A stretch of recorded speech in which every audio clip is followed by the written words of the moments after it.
नमस्ते, मैं पल्लवी हूं और आप भारत एक नई सोच देख रहे हैं। बहराइच हिंसा पर प्रशासन जो है काफी एक्टिव मोड में नजर आ रही है।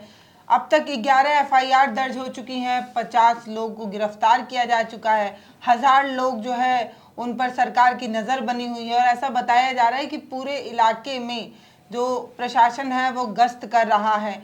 कोई भी अब इस तरीके की घटना को प्रशासन अब और नहीं होने देगा। ऐसा बताया जा रहा है कि प्रशासन फुल अलर्ट मूड में है, पूरा इलाका छावनी में है। अब जो भी हो, लेकिन बात यही है कि राम गोपाल मिश्रा जो हैं अब वो वापस नहीं आ पाएंगे, ये एक बड़ा सवाल है। और कई ऐसी वीडियोस फुटेज में तस्वीरें दिखाई जा रही हैं कि प्रशासन उस समय, जिस समय प्रशासन को सबसे ज़्यादा अलर्ट होना चाहिए था, उस समय प्रशासन सबसे ज़्यादा सुस्त था। उस समय प्रशासन ने उस तरीके की कार्रवाई नहीं की जिस तरीके से किया जाना चाहिए। और इसी वजह से सरकार की तरफ से तमाम ऐसे आला अधिकारी हैं जिन पर एक्शन लिया गया है। कई को सस्पेंड किया गया है, बर्खास्त किया गया है। कई थाना अध्यक्ष से लेके बहुत लोगों पर जो है वो बारी बारी से एक्शन लिया जा रहा है। बताया जा रहा है कि और भी ऐसे लोग हैं, प्रशासनिक लोग हैं, जिन पर जो है वो कार्रवाई हो सकती है, जिनकी ढिलाई की वजह से इतनी बड़ी हिंसा जो है वो हुई है। बाकी आज फिर हम बहराइच हिंसा पर ही बात कर रहे हैं। हमारे साथ संपूर्णानंद मल जी हैं। सर, आपके वीडियोस को कल लोगों ने बहुत सराहा, कहा कि इस तरीके की पॉजिटिव बात करने वाला कोई है नहीं। देश में एक विचारधारा को पसंद करने वाले लोग अलग हैं, एक विचारधारा को पसंद करने वाले लोग अलग हैं, लेकिन कोई न्यूट्रल नहीं है जो ये बात बोले कि हमें तो गांधी वाला भारत चाहिए, हम तो हिंसा कतई बर्दाश्त नहीं करेंगे, चाहे वो सपा करा रही हो, कांग्रेस करा रही हो, भाजपा करा रही हो, हमें तो शांति, अमन और चैन चाहिए। तो ऐसा क्यों होता है सर? इसी पे पहले बात करते हैं कि ये जो बहराइच जो हिंसा हुई है, इतनी बड़ी हिंसा, ये चुनाव, क्योंकि उपचुनाव है यूपी में, तो कई लोगों का ये कहना है कि चुनाव के पहले इस तरीके का कुछ एंगल दिया जाता है ताकि जो तुष्टिकरण की राजनीति है वो हो सके, 80 बनाम 20 वाला वो चीज़ सेट हो सके। इसको आप कैसे देखते हैं? देखिए, ये अभी बहराइच की समस्या, पहले तो वेलकम आपके चैनल को और विद्वत एडिटर पल्लवी और विजेंद्र को। देखिए, बहराइच की समस्या और बहराइच में हिंसा और उस हिंसा का जो रिपरकशन है, जो इम्पैक्ट है, वह किस ढंग से पूरे एक विद्वेष और एक आक्रोश दोनों समुदायों के अंदर भरा हुआ है, बराबर प्रशासनिक और सबके दबाव के बीच। एक बात है, और इसी बीच लोगों के जीवन का ख्याल नहीं है नेताओं को। मैं किसी पार्टी का, खासकर दो पार्टियां जो विगत समाजवादी पार्टी अपने उदय काल से ही, और ये भाजपा जो मूलतः आरएसएस और जो है उसे जो है जनसंघ से निकली पार्टी है, यह भी, ये दोनों ही कम्युनलिज्म के लीक पर चल रही हैं। थोड़ा मैं आज आपसे डिबेट कर लूं। मैं कोई अखबार देख रही थी जिसमें इस बात को बताया गया कि सपा की जब सरकार थी तब इससे ज्यादा दंगे होते थे, अब थोड़े कम हुए हैं। मतलब ये कौन सी बात? ये दंगा अधिक कम होता था और कम अधिक, प्रश्न ये नहीं है। प्रश्न ये है कि समाजवादी पार्टी जब सत्ता में आती है तो मुसलमान अधिक उग्र दिखाई देता है। आपने देखा होगा, हमने तो देखा है, हम एक से एक उदाहरण आपको बताएंगे। और जब हिंदुत्ववादी सरकार आती है तो हिंदू उग्र हो जाते हैं। ये बहराइच में जो कुछ हुआ है मूर्ति विसर्जन के समय, वह उग्रता नहीं है तो और उसको हम क्या कहेंगे? बताइए, उग्रता नहीं है। कितना साफ ट्रांसपेरेंट तरीके से एक जुलूस जाता हुआ दिखाई दे रहा है, और उसमें एक आदमी हमारे बीच का, जिसको हमने किस सांचे में ढाला है, ये ढाला है, इन लोगों ने ढाला है। इन लोगों की फैक्ट्री से, इन लोगों के आवे से निकला है राम गोपाल मिश्र, जो आज नहीं है हमारे बीच का व्यक्ति है। आपने कलर को इस तरीके से हेटफुल बनाया है कि उस कलर को उखाड़ लेना है, उस कलर को उखाड़ लेना है। समाजवादी पार्टी को देखते ही उग्र हो ही गया वो। और वह कहीं ना कहीं उस पूरी भीड़ उस उग्रता में साथ शामिल थी, इसलिए कि एक आदमी चढ़ा हुआ है, हजारों लोग कर उसका पैर खींच लेना चाहिए, उसको खींच लेना चाहिए। क्या उस भीड़ में एक भी ऐसा व्यक्ति नहीं था जो सेकुलरिज्म को कंधे पर लेके चल रहा हो? क्या उस पूरी जमात में एक इंसान नहीं था जो कहता हो कि नहीं ये गलत है, तुम नीचे आओ? इतना भी कहने का। और मैं वहां के प्रशासन को आज इस वीडियो में कहना चाहता हूं कि कोई एफआईआर दर्ज न करिए। वहाँ के कलेक्टर कहाँ सोए हुए थे, वो जुलूस मेन सड़क से निकाल दिए होते तो क्या बुरा हो गया होता, उस जगहों से या उस जगह से न ले गए होते। और जुलूस गया भी तो पुलिस कहाँ थी, कहाँ लोग थे, एक सिपाही भी नहीं था उस भीड़ में। उतनी भीड़ जहाँ हजारों की भीड़ है, मैं मान के चल रहा हूँ कि 100 सिपाही लगाए गए होंगे कमांड के लिए, 10 दरोगा इंस्पेक्टर लगाए होंगे, दो एक सीओ लगाया गया होगा, और कप्तान और जो है कलेक्टर बराबर मॉनिटरिंग में होंगे। इसके बावजूद एक आदमी चढ़ रहा है और उस पर किस तरह का वो खराब बात लग रही है भाई, बिल्कुल खराब लग रही है। वो चाहे इस्लाम का हो चाहे मेरा कलर का झंडा हो, इतना खराब लग रहा हो। भगवा रहा होता तो भी हम लोग यही बात कहते, वो भगवा रहता तो भी मैं यही कहता, यदि मुसलमान उतारता तो मैं किसी एक चीज जान लीजिए कि हमको गाली दी जा रही है, कोई कुछ भी कहता है कि ये इस तरह का है, मैं पूरी अपनी सत्य हिंसा की ताकत से कहता हूं कि मैं मनुष्य धर्म के मेरा धर्म ही मनुष्य है और कोई मेरा रिलीजन नहीं है, मेरा कोई पंथ ही नहीं है। और बहुत तो खराब बात है तो कि कोई था नहीं, या तो स्वीकृति थी या तो पुलिस, हम कह रहे हैं कि पुलिस भी मेंटली या ये थी कि हाँ ये तो पूरा क्या इन्वायरमेंट। जवाबी कार्रवाई भी तो बहुत गलत हुई, कई जगहों बताया जा रहा है कि 25-25 राउंड जो है वो गोली उसके सीने में उतारी, ये मैं कह तो रहा हूं कि ये अत्यंत घृणित, अत्यंत घृणित क्या कहूं कि मैं जो है नृशंस तरीके से उसकी हत्या की गई है।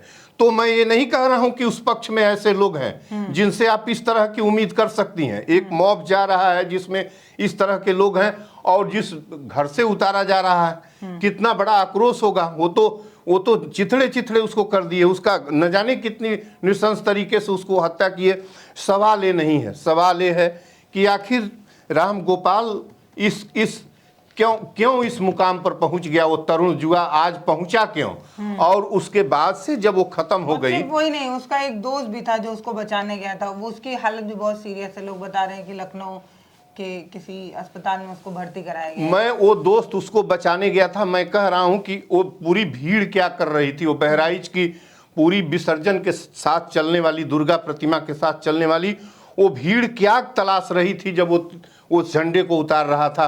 जो वीडियो दिखाई दे रहा है, एक आदमी भी उस चढ़ने को अकेले जैसे लग रहा है कि उसको क्रेन से वहां भेज दिया गया हो और वो तोड़ फोड़ रहा हो। कोई आदमी वहां नहीं पहुंच रहा है, कोई रोक भी नहीं रहा है। नारे बेमतलब के नारे लग रहे हैं, नफरती नारे लग रहे हैं। क्या मतलब होता है, ये क्या मतलब होता है। और उसके बाद से जो कांड हुआ है कि जो अब वहां हो रहा है वो उससे भी खराब हो रहा है। पहली बात जान लीजिए पल्लवी जी, कौन सी शांति व्यवस्था। हिंसा से उपद्रव और हिंसा और क्राइम को हिंसा से कहीं रोका जा सकता है। जैसे बताया जा रहा है कि जो भीड़ थी, एक पूरी भीड़ आई थी 2000-3000 की संख्या में। वो रास्ते में आने वाले जितने भी बाइक हैं, जितने भी मेडिकल स्टोर हैं, होंडा की एक शोरूम थी, पता नहीं क्या क्या चीजें, सब कुछ आग लगा दिए। बहुत से ऐसे घर हैं जिसमें अब लोग नहीं रह रहे हैं, पूरा घर जो है वो जला दिया गया है। वो जो लोग हैं वो थाने में जो है वो रखे गए हैं, उनको वहां पे शरण दिया गया। पूरा इलाका देखिए, मैं नहीं जानता कि किसने किसका घर जलाया है, मैं बिल्कुल नहीं जानता किसने किसका घर जलाया है। लेकिन उस घटना के बाद प्रदेश के सीएम को, ये देश गांधी का है, ये देश कलाम का है, ये देश अंबेडकर का है, ये देश भगत सिंह का है, और ये प्रदेश बिस्मिल का है, बिस्मिल अशफाक रोशन राजेंद्र लाहिड़ी का है, जिनको कोठी हयात में प्रोसीडिंग करके और फांसी पर लटकाया गया। उनकी याद नहीं आती क्या है आप लोगों को।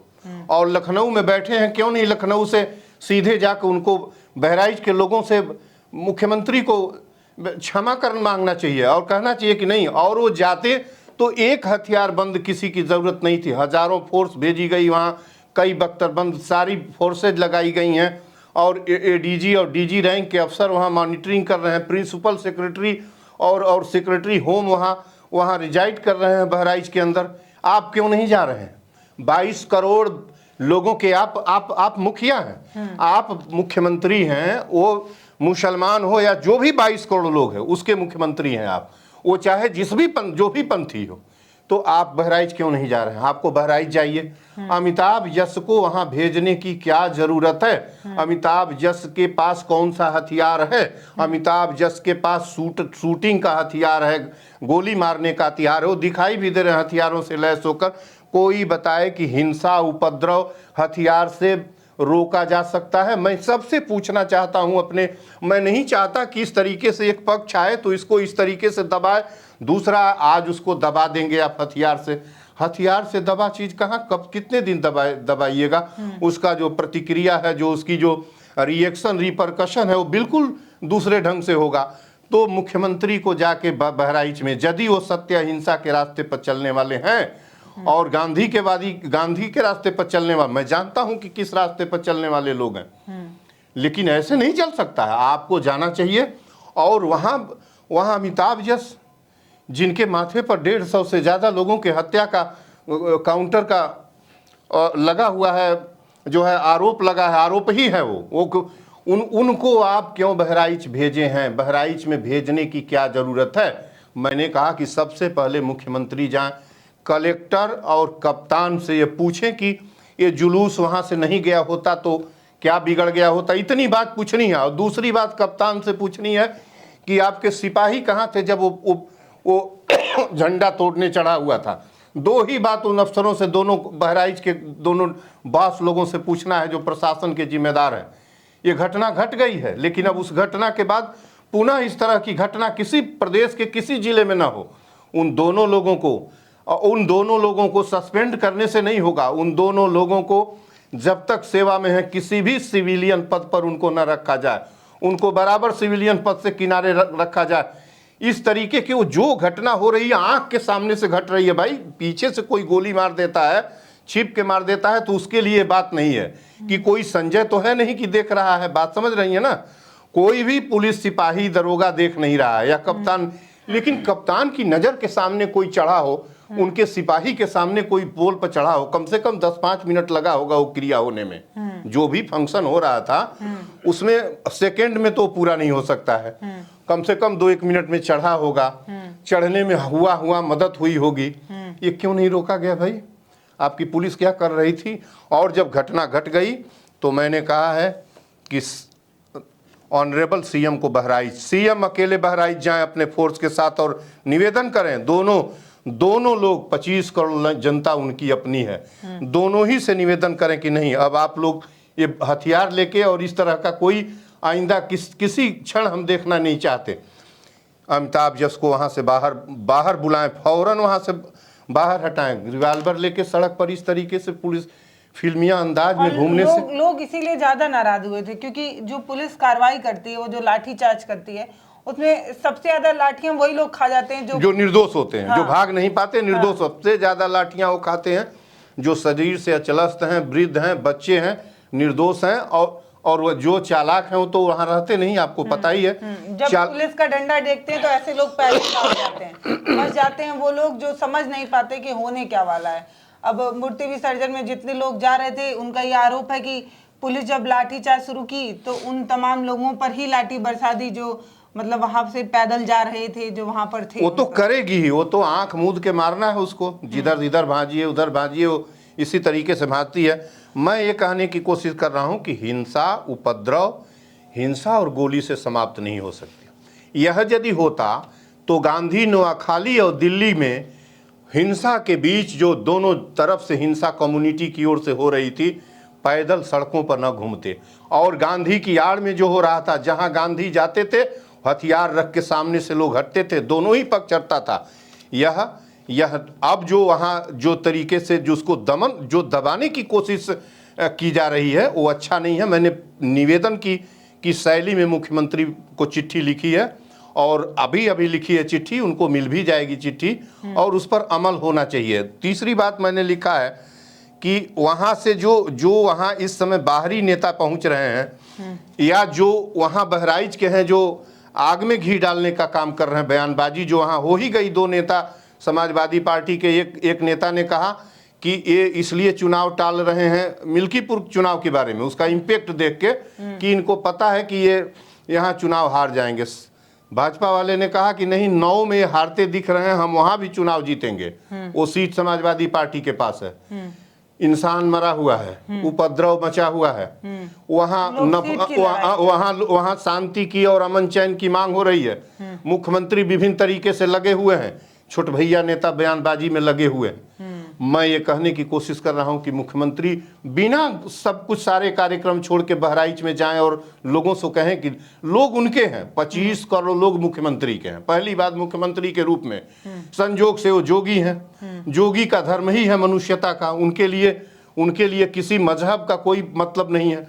तो दोनों ही अर्थों में जोगी को वहां पहुंचना चाहिए। और शांति और अहिंसा के अतिरिक्त बहराइच दंगा उपद्रव का कोई रेमेडी नहीं है। आफ्टर जो है उसके रामगोपाल के मरने के बाद कोई रेमेडी नहीं है।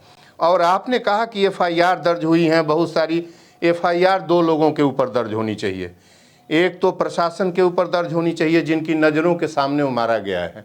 दुनिया देखी है वो छिप के, और ऐसे नहीं हुआ कि दोनों तरफ से जंग हो रही है, उसमें किसी ने धोखे से मार दिया या धोखे से गोली लग गई, नहीं, उसको जबरदस्ती खींच के घर में ले जाके दूसरे पक्ष के लोगों ने ब्रूटल तरीके से उसकी हत्या की है।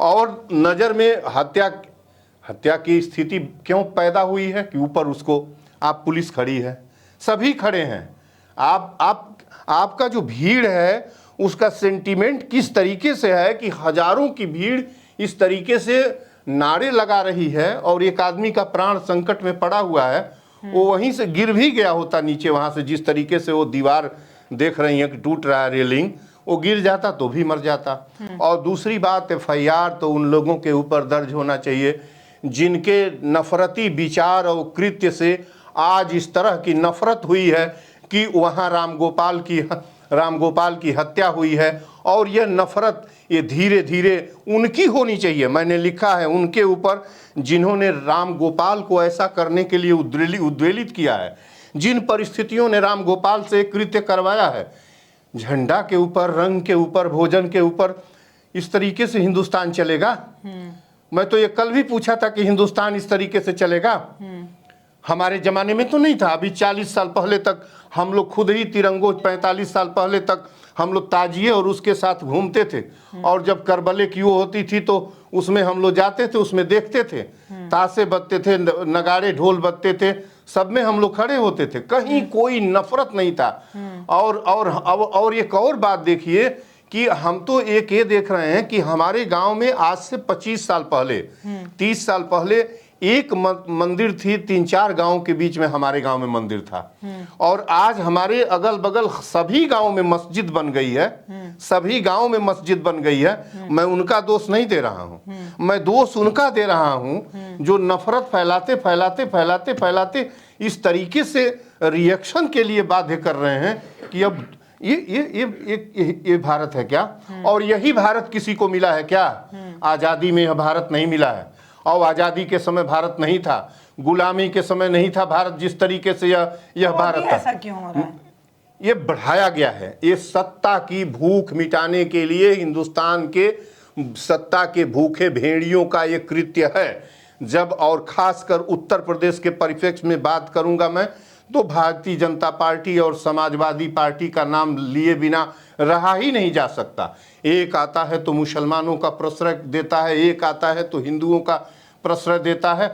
और आज हिंदुत्व, हिंदू हिंदू हिंदू हिंदुत्व, क्या हिंदू हिंदुत्व हिंदुत्व क्या मतलब होता है? हिंदू हिंदुत्व क्या है? क्या पढ़ाया है आपने? जिसको स्कूल ठीक से देखा नहीं, जो पढ़ा नहीं, वो हिंदू हिंदू हिंदुत्व का नाम ले रहा है। क्या मतलब हिंदुत्व का? क्या हिंदुत्व होता है?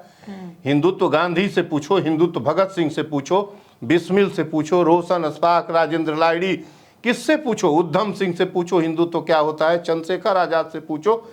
जब हिंदुस्तान सोशलिस्ट रिपब्लिकन एसोसिएशन का गठन हो रहा था, उन लोगों से क्यों नहीं पूछते जिन्होंने हिंदुस्तान तुमको तुम्हारी हाथों में दिया, जिन लोगों ने प्रदेश तुमको दिया है, आज चढ़ रहे हो।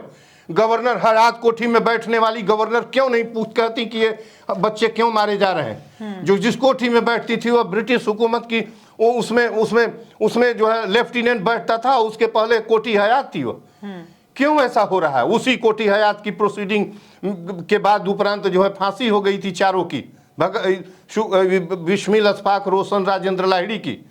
आप क्या करना चाहते हैं? क्या मंदिर आजादी में मंदिर और मस्जिद अंधविश्वास, पाखंड, धोखा और ढोंग से आजादी मिली है? आजादी फांसी और कुर्बानी से मिली है।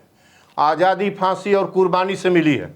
दोनों का बराबर योगदान है हिंदू मुसलमानों का। और 1857 में यदि 100 लोग शहीद हुए, एक आंकड़े मैं बता रहा हूं, तो 80 मुसलमान मारे गए थे।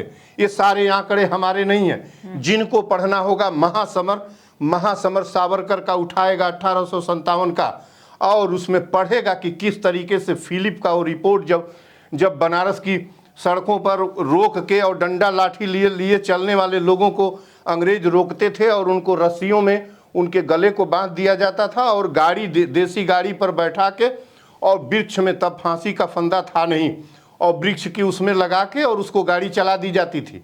1891 में 1861 में जब आईपीसी बना, उसके बाद जब जेल और सजा की व्यवस्था हुई, तब जेल और कारागार तैयार हुए। उसके पहले तो अवध की डालियां फांसी के फंदे में तब्दील हो गई थी। जहां बेगम हजरत महल लड़ती थी, वहां लियाकत अली लड़ रहा था, एक किसान था, छक्का छोड़ा दिया था ह्यूगरोज का।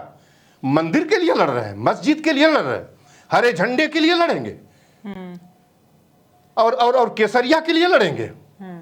केसरिया से हमको आजादी नहीं मिली है, हमको केसर भगवा से आजादी नहीं मिली है। हमको आजादी ना हर एक डंडे से मिली है, ना भगवा से मिली है। हमें आजादी कुर्बानी और शहादत से मिली है, और हम उसे गंवाना नहीं चाहते। ये मिट्टी भगत सिंह, सुखदेव, राजगुरु, बिस्मिल, अशफाक, रोशन, राजेंद्र लाहिड़ी, उधम सिंह, मदन लाल ढींगरा, गांधी, अम्बेडकर, और जो है भगत और आपके सुभाष चंद्र बोस, और लाल बहादुर शास्त्री, और आपको किसको गिराऊं? आपको सरदार पटेल, गांधी, जवाहरलाल नेहरू, ये सबके संयुक्त उससे मिली है। किसानों के शहादत से मिली है। किसानों की चमड़ियां अंग्रेजों ने खींच ली थी लैंड रेवेन्यू के रूप में। किसान उग्र थे, खेड़ा से लेके बारदौली सारे सत्याग्रहों में किसान आगे चल के काम करते थे, नीलों के विरुद्ध लड़े थे। नील आंदोलन यही बिहार चंपारण में गांधी ने प्रोसीड किया था, उस आंदोलन को जीता था। भारत ऐसे मिला है। और आप बराबर नफरत, कैसा नफरत? क्यों नफरत बोया जा रहा है? अखिलेश सिंह यादव आते हैं तो मुसलमानों को लेके, मुलायम सिंह थे तो मुसलमानों को लेके ये नफरत कराए थे। और अयोध्या में किस तरीके से गोलियां चली थी, क्या करना चाहते थे? उन्होंने कन्फेस किया सर्वोच्च न्यायालय में कि हाँ, हमने सत्ता के लिए गोलियां चलवाई थी। अपने जब दिन अंतिम आने लगा था, जीवन अंतिम ढलने लगा था, शाम होने लगी थी, तो समझ में आ गया, अरे सबको जाना है, सभी जाएंगे उसी रास्ते पर, कहीं कोई नहीं बचेगा। क्यों इस मोहब्बत, अमन, चैन के मुल्क को कहाँ आप नफरत में आप लोग ढकेल रहे हैं? भाई, मैं अभी भी आपके इस चैनल के माध्यम से, आपने कहा है तो मैं फिर आके आपके चैनल पर ये निवेदन करना चाहता हूं कि कुछ न करें, जोगी जी स्वतः प्रार्थना करें। और जिसको भी यदि कोई नहीं जाना चाहता है तो हमको कहें, मैं एक ही हमारे पास, मैं एक हाथ जोड़ूंगा बहराइच की सड़क पर, उसके बाद एक दंगाई निकल जाएगा तो मैं वहां से वापस हो जाऊंगा, फिर मुंह नहीं दिखा सकता। मुझे भेज दे, मैं खत्म करा दूं, किसी हथियार की जरूरत नहीं। या तो खत्म हो जाएंगे या तो खत्म करा देंगे, दोनों कम्युनिटी हमको मार देगी। लेकिन मैं ये नहीं बर्दाश्त कर सकता कि एक हिंसा हो गया और ये रिपरकशन और रिवाल्वर तना हुआ एक उत्तर प्रदेश का बड़ा पुलिस का अधिकारी सड़क पर, ये कैसे थमेगा भाई? हथियार से, डर से कोई थम जाएगा? उसका विचार तो थमेगा नहीं, उबाल तो उसके भीतर होगा ही कि वो कब बदला लेगा, तब तो और घातक मामला होगा। मोहब्बत से इसको रोकिए, अहिंसा से रोकिए, पीस से रोकिए। ये सारे हथियार मंत्र हमारे हैं, कहीं आयातित नहीं हैं, ये स्वदेशी हैं, ये दिल से निकले हुए हैं। और जोगी का तो ये धर्म ही है कि वह हिंसा को रोके, और हिंसा कैसे आप रोक पाएंगे? देखते ही गोली मारने का, ये क्या होता है? देखते गोली मारने का क्या, ये कौन सा रास्ता होता है? ये तो एक हिंसा को रोकने के लिए दूसरा हिंसा आप करने की कोशिश कर रहे हैं।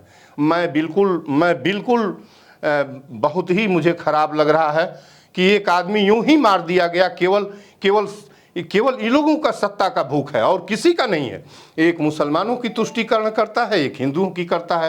हिंदू 80% जमात में है तो ये समझते हैं कि इनको खूब ठीक से कर दो ताकि हम सत्ता में बने रहें।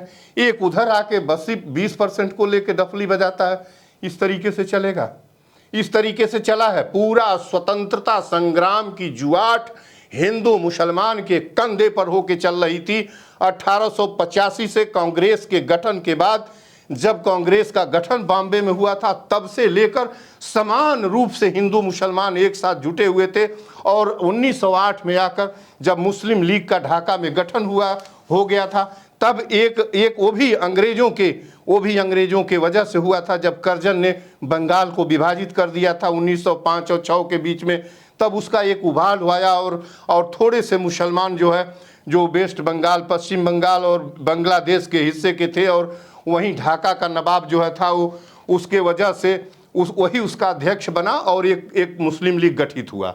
जो मुस्लिम लीग गठित हुआ तो उसका जो रिएक्शन था मैं ये बात इसलिए मैं थोड़ा सा उनसे कम उग्र इनको मानता हूं कि मुस्लिम लीग के गठन के बाद हिंदू महासभा गठित हुई 1915 में, ठीक है ना। 1915 में हिंदू महासभा गठित हुई और फिर जब जो है उग्र होने लगा मुस्लिम लीग और उग्र हुआ, डायरेक्ट एक्शन डे उसने किया। फिर खिलाफत आंदोलन को लेके एक तरीके से लेके एक साथ तो आया, लेकिन वो बराबर अलगाव की स्थिति में बना रहा। फिर इसी हिंदू महासभा से आगे बढ़कर 1925 में आरएसएस गठित हुआ। ये आरएसएस ये भी ये अत्यंत प्रारंभ से ये अलगाववादी संगठन है, ठीक उसी प्रकार जैसे मुस्लिम लीग था। इसमें जरा सा भी एक कोई राष्ट्रवाद इसके पास नहीं था। आज़ादी, भारत को आज़ाद कराने का कोई एजेंडा, कोई उद्देश्य कुछ भी नहीं था इनके पास। भगत सिंह, सुखदेव, राजगुरु हैंग किए जा रहे थे लाहौर में और इनके सशक्त नेता मौजूद थे। एक टिप्पणियां अंग्रेजों के विरुद्ध नहीं किए। जो आज ये कहते हैं कि गांधी चाहते तो फांसी न होती, बिल्कुल गलत, एक गुमराह है और लोगों को गलत मैसेज दिया जा रहा है। और इनके मारने वाले इनके स्कूल का पैदाइशी, इनके स्कूल का पैदा सावरकर की गोली जो थोड़ा सा छोटा था, सावरकर थोड़ा सा छोटा था, मुझे लगता है कि सावरकर 11 में पैदा था या सावरकर उसी के आसपास, भगत सिंह के आसपास 1907 का ही पैदा होगा, ठीक से याद नहीं आ रहा है। उसकी गोली गांधी के सीने पर चल सकती है। क्यों नहीं मारा उसने अंग्रेजों को? क्यों नहीं मारा उसने माइकल ओडायर को? माइकल ओडायर को लंदन में बैठा वो व्यक्ति मारा। 1940 में उधम सिंह मारा। 20 बरस तक ड्राइवरी और टेम्पू चला के और फकीरी और गुलामी में रह के क्रैक्सटन हाल में मारा, सीधे सेमिनार में उसको गोलियों से मारा। गांधी के सीने पर, हिंदुस्तान पर गोली सावरकर ने चलाई थी। इसी कुल खानदान के पैदा थे। वही भारत को आप ले आने की कोशिश करेंगे और भारत हम इस तरह का बनने भी नहीं देना चाहते और न बनने देंगे। मैं पुनः प्रार्थना करता हूं ऑनरेबल सीएम साहब से और हमारे शहर के और हम लोगों के लिए जोगी हैं, मैं वो पक्ष किनारे रखता हूं। हम लोग बराबर जोगी और हमारी माँ तो जोग साधना में हमने जो जंगल लगवाया है वो जोगी गोरक्ष के नाम पर ही है। लेकिन मैं नफरत और हिंसा नहीं चलने दूंगा, किसी तरीके से नहीं चलेगा।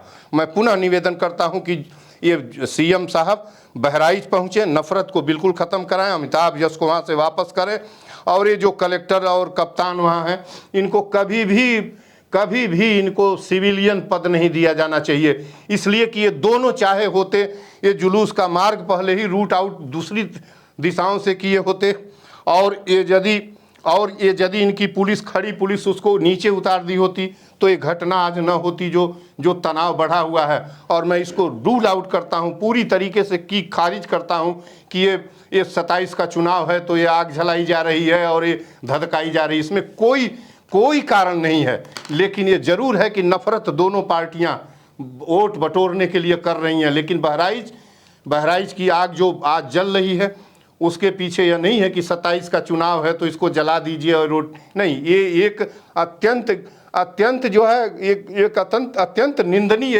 यह आरोप है। इस आरोप को मैं खारिज करता हूं, लेकिन मैं इसको स्वीकार करता हूं कि आज एकाएक ये घटना नहीं हुई है, माहौल बिगाड़ा गया है और ये कहीं ना कहीं सत्ता की भूख मिटाने के लिए आप जो है किस तरीके से हिंदुत्व, हिंदू राष्ट्र सांस्कृतिक जागरण। क्या मतलब होता है सांस्कृतिक जागरण? हम रोटी रोजगार बेरोजगारी से जूझ रहे हैं, आपको सांस्कृतिक राष्ट्रवाद दिखाई दे रहा, आपको आत्मसम्मान दिखाई दे रहा। मेरा सम्मान रोटी के लिए है, आपको आत्मसम्मान दिखाई दे रहा। 80 करोड़ लोग 5 किलो अनाज में अपना जीवन तलाश रहे हैं, 22 करोड़ कुपोषित हैं, यूपी में 15 करोड़ कुपोषित हैं और 15 करोड़ गरीब हैं। देखिए बहराइच की घटना पर जो घटना घटित हो गई, लेकिन अब जो होंगे, अब आपको मुलायमियत से निपटनी है और भविष्य में कोई नफरती काम नहीं करना है। देखिए, यकीन मानिए, अगर आप संविधान पर यकीन करेंगे तो सब कुछ सामान्य हो जाएगा, और संविधान पर यकीन करना भी चाहिए, क्योंकि बड़ी मेहनत और तपस्या के बाद आज हम लोकतांत्रिक देश बन पाए हैं। ये गौरव हमें मिल पाया है कि हम कह पाते हैं कि सबसे बड़ा लोकतंत्र हमारे पास है। लेकिन इसके बावजूद कुर्बानी और फांसी के बाद मिला है। की लड़ाई है कि हमें हिंदू राष्ट्र बनाना है, हम हिंदू धर्म को आगे लाना चाहते हैं। इस तरीके के एजेंडे से आपका अपना नुकसान होता है। और मैंने आपको बताया भी, कल कई ऐसे वीडियोस मैंने आपको दिखाए, एग्जाम्पल दिखाए कि ये लोग जो हमको कहते हैं कि जग जाओ नहीं तो चेत जाओ नहीं तो लेट जाओ, इनके बच्चे जो है वो विदेशों में पढ़ रहे हैं, करोड़ों रुपए एक साल की फीस दे रहे हैं ये लोग। उसके बाद हमें कहते हैं चेत जाओ नहीं तो लेट जाओ। इससे हमारा नुकसान हो रहा है, हमारा भविष्य बर्बाद हो रहा है, हमारे बच्चों का उज्जवल भविष्य जो है वो छीना जा रहा है। अब उसे समझ जाइए, सजग हो जाइए, सचेत हो जाइए, नहीं तो आप कहीं किसी की कठपुतली ना बन जाएं, आप कहीं किसी एजेंडे का शिकार ना बन जाएं। इसलिए आपको जगने की जरूरत है, सजग होने की जरूरत है, और हमको हम शिक्षा की जरूरत है। और वो उसका मारा जाना 22 साल की एज में हमको बहुत खराब लग रहा है। और मारा किस तरीके से अंधविश्वास और उसके अंदर कितना भरा गया है कि जाओ और हरा रंग तोड़ दो। इस मुहम्मदन्स का मुसलमानों का है, हमारा तो ये भगवा है। और के ये क्या मतलब हो रहा है भाई, हम नहीं समझ पा रहे हैं। एक जुआ को जो गरीब है, ये भी नहीं है कि वो अमीर है। और दुर्भाग्य देखिए कि सभी ऐसी जगहों पर गरीब मारे जा रहे हैं। सभी, अनुज मारा गया उन्नाव में, वो मारा गया, वो जो है मंगेश जो है मारा गया। ये सब गरीब घरों के बेरोजगार बच्चे हैं जिनको नौकरी देना चाहिए। उनसे तो अब सांप्रदायिकता का काम करवा रहे हैं अपनी रोटी सेकने के लिए। ये रोटी नहीं सेकी गई है तो क्या किया गया है? क्या किया गया है? खेती नहीं है तो क्या है? कब हिंदुस्तान ऐसा था, कोई बता दे हमसे। हम पूरा नेशनल मूवमेंट पड़े हुए हैं। एक भी उदाहरण बता दे 1850 1857 से लेके और 1947 तक कोई बताए कि किसी कलर रंग और इसके लिए इस तरीके का हिंदू मुसलमान युद्ध, इस तरीके से खून खराबा हुआ हो। विभाजन के समय खून खराबे हुए जब तय हो गया दोनों ही पक्षों में, और वो भी ऐसे ही लोगों ने धीरे धीरे सहते 1908 से चालू चीज 1948 में आके वह सामने दिखाई देने लगा। यह जो कुछ हो रहा है, अब से भी पॉलिटिशियन, मैं निवेदन करता हूं कि पॉलिटिशियंस प्रदेश के समझ लें, और खास कर दोनों पार्टियां, भाजपा और समाजवादी पार्टी, जो दोनों पंथियों को लेके अपना हथियार दागती हैं, नहीं चलने दूंगा। मैं पूरे आपके चैनल पर बता रहा हूं कि जिस दिन गांधी के रास्ते पर उतरूंगा प्रदेश में, प्रत्येक जिले में चल के इन दोनों के नफरती कृत्य और अतीत को लोगों के सामने रख के इनको दफन कर दूंगा। अरे ये इस मुल्क को क्यों नहीं छोड़ते? यह बिस्मिल और अशफाकुल्ला खां का मुल्क है। उन्होंने इसको फांसी के फंदे पर चढ़ के अंग्रेजों से इसको आज़ाद कराया है, सब ने आज़ाद कराया है। और हिंदू मुस्लिम नफरत जब चला इस प्रदेश के अंदर, तो मैं चलूंगा। और जोगी जी से पुनः निवेदन करता हूं कि बहराइच जा इस समस्या का निदान करें, क्षमा मांगे लोगों से कि गलती हुई है, हमारी गलती, सबकी गलती हुई है। अब हथियार रखें सब लोग अपने, नहीं यदि कर सकते तो मुझे छोड़ दें। मैं तो बता रहा हूं कि मेरे जाने के 1 घंटे के ऐलान के 1 घंटे के अंदर सारे हथियार और सारे पक्ष और उपद्रवी अपने घरों में चूहों जैसे न घुस जाए, और या तो मैं रहूंगा या तो हमको मारेंगे। ये काम होना चाहिए। सत्य और अहिंसा का एक ही मार्ग हमारे पास बच गया है, और वो महान ग्रंथ संविधान बच गया है। उसके इधर उधर चलिएगा तो हम अपनी जीवन, मनुष्यता, अपने राष्ट्र का पतन करेंगे। एक आखिरी लाइन बोलूंगी, फैज की बड़ी फेमस लाइन है कि सभी का खून शामिल है इस मिट्टी में, किसी के बाप का हिंदुस्तान थोड़ी है। बस आप इतना ही याद रखें तो आपको ये समझ में आ जाएगा कि खून का रंग सबका बराबर है और अगर छींटे देखेंगे तो सबके बराबर ही पड़े थे। लेकिन ना जाने क्यों आज का युवा जो है वो इस बात को समझ ही नहीं पा रहा है। इसीलिए कहना है कि थोड़ा पढ़िए, थोड़ा इतिहास जानिए, उसके बाद आपको व्हाट्सएप यूनिवर्सिटी के सारे ध्यान जो ज्ञान आपको व्हाट्सएप यूनिवर्सिटी पे मिलेगा वो आपको छिछला और कमतर नजर आएगा। लेकिन आप किताबों को भूल गए हैं और आप व्हाट्सएप यूनिवर्सिटी से जो ज्ञान ले रहे हैं उसी की वजह से आप एक ऐसे मानव बनते जा रहे हैं जिसके पास ना अपना बुद्धि बच रहा है ना विवेक बच रहा है। वो एक इशारे पर मरने और मारने पर उतारू हो जा रहा है। इससे आपका नुकसान हो जा रहा है। सजग जाइए। नमस्ते, मैं पल्लवी हूँ, आप भारत एक नई सोच देख रहे हैं। सर आपका बहुत धन्यवाद। बहुत बहुत धन्यवाद आप।